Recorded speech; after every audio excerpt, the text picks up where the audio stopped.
Hello बच्चा, ये है आपकी वर्कशीट नंबर 62 जो आपको करनी है 5 दिसंबर 2020 को, और ये क्लास 9th की वर्कशीट है। हमेशा की तरह आपको यहाँ पे अपना नाम लिखना है, यहाँ पे अपनी क्लास टीचर का नाम लिखना है। चलिए देखते हैं हमें वर्कशीट में क्या गिवन है आज। On killing a tree bye give Patel. तो आपने ये देखा था, ये हमने पोएम पढ़ी हुई है ऑलरेडी। अब इसकी हमें समरी गिवन है नीचे, चलिए पढ़ते हैं समरी में क्या है। The poem on killing a tree explains the killing of a tree. The poet says that a tree is a difficult and a time-consuming process. अब इसमें क्या गिवन है कि ये जो पूरी पोएम है किस चीज़ के बारे में, एक ट्री को मारने के बारे में है। और पोएट कहते हैं कि बहुत डिफ़िकल्ट होता है और टाइम कंज्यूमिंग प्रोसेस होता है जो एक्स से मारा जाता है ट्री को। Simply stabbing it with a knife is not enough to kill a tree, but because it has grown on nourishment from the nutrients found in the earth and on the sunlight and on years of sunlight, water and air. अब इसमें क्या कहा है कि उसको इतना easy नहीं होता है मारना, वो बहुत नरिशमेंट से और बहुत देखभाल से वो इतना बड़ा हुआ है tree. The leaves and branches of the tree sprout even from its irregular, scaly and diseased looking bark. जो लीव्स होती हैं, ब्रांचेस होती हैं, वो इतनी जो अजीब से दिखने वाली जो बार्क होती है, डिजीज़ लाइक, इतनी अलग अलग आपने देखा होगा, अलग अलग पैटर्न्स बने होते हो डिजीज़ लाइक। तो उसके बाद भी उसके अंदर से बार्क्स निकलती हैं, ब्रांचेस निकलती हैं, लीव्स निकलती हैं, वही इसमें कहा गया है। अब नेक्स्ट लाइन पे चलते हैं। So hacking a tree with a knife or an axe or chopping off by a bow may cause pain to the tree, but it is not enough to bring a tree down. इसमें कहा है कि हाँ ठीक है, जब आप ये करते हैं, ये सब चीज़ें करते हैं, तो हाँ ट्री को थोड़ी सी पेन तो ज़रूर होगी, लेकिन वो मर नहीं जाएगा आपके एक्स से मारने से और इन सब से। अब नेक्स्ट में क्या कहा गया है। The bleeding bark, the wound in the bark from where the sap flows out or where a bow has been chopped will heal with time. वही कहा है कि वो जल्दी हील कर जाएगा। New green twigs will grow again. Boughs that were chopped off will be replaced by new boughs, and the tree will regain its former size if it is not harmed again. अब इसमें कहा है कि वो फिर से heal कर जाएगा, फिर से अपनी पोजीशन में आ जाएगा और वापस वैसा ही हो जाएगा। The poet then tells how a tree is killed. He says to kill a tree it has to be tied with a rope and snapped, its root has to be pulled out of the earth that anchors it. अब poet ने क्या कहा है, अगर एक tree को मारना है तो आपको रोप उसके पूरे तरफ टाई करनी पड़ेगी, फिर उसे स्नैप करना पड़ेगा ताकि उसके रूट भी उसको जड़ से निकाल दो। क्योंकि अगर हम ऊपर से, जो पोएट के अकॉर्डिंग, अगर हम ऊपर से काटेंगे ट्री को तो वापस उसकी ब्रांचेस और हर चीज़ उग जाएंगी, लीव्स उग जाएंगी साइड से और हर जगह से। तो वही कहा है।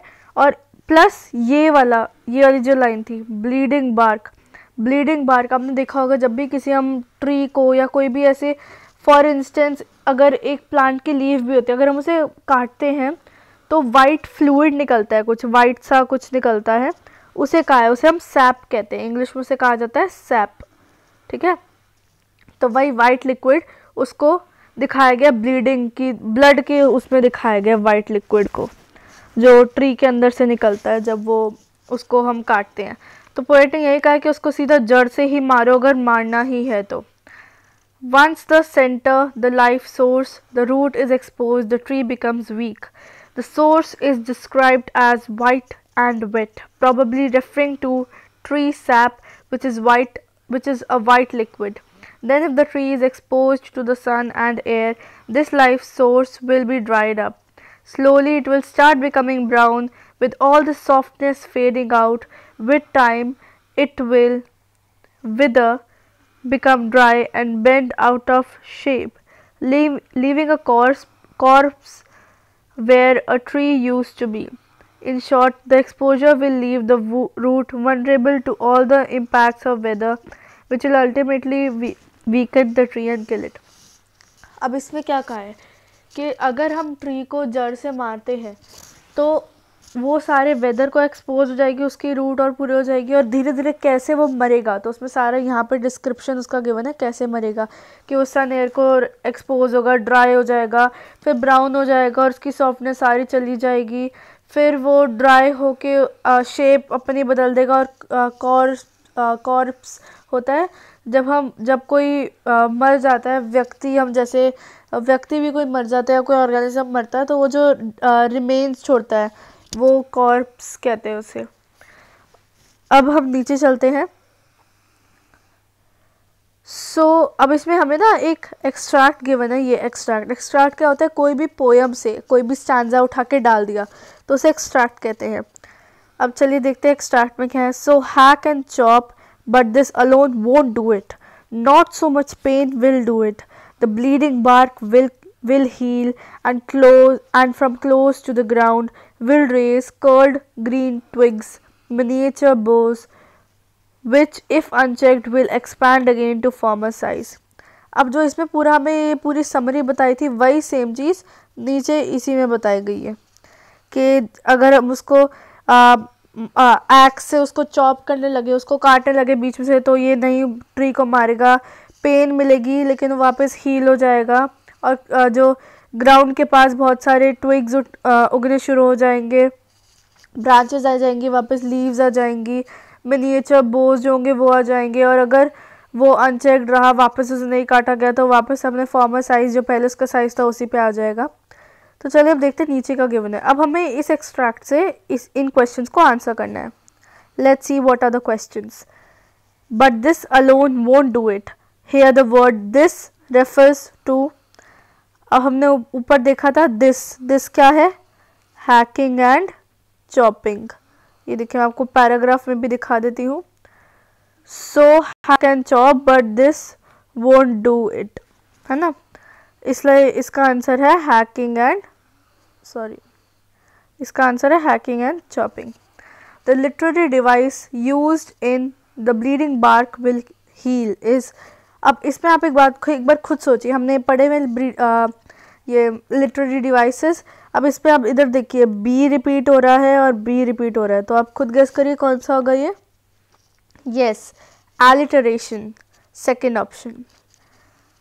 Now let's move on to the third question.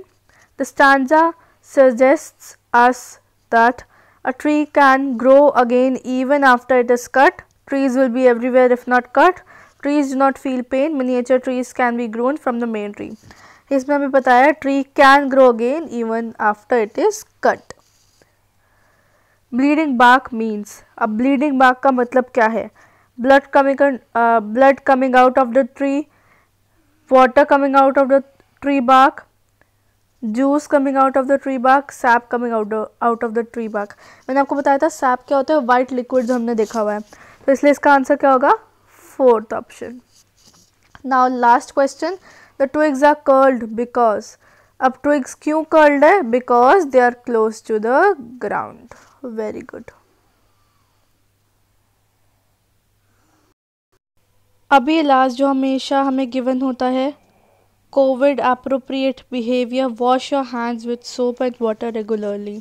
हमें हमेशा हाथ धोने चाहिए सोप एंड वाटर से।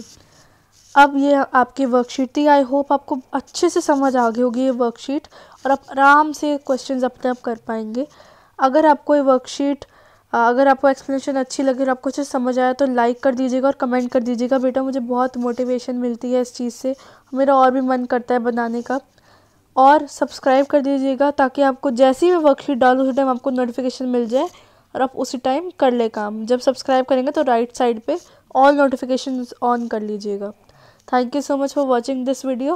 Keep exploring, enjoying and enriching.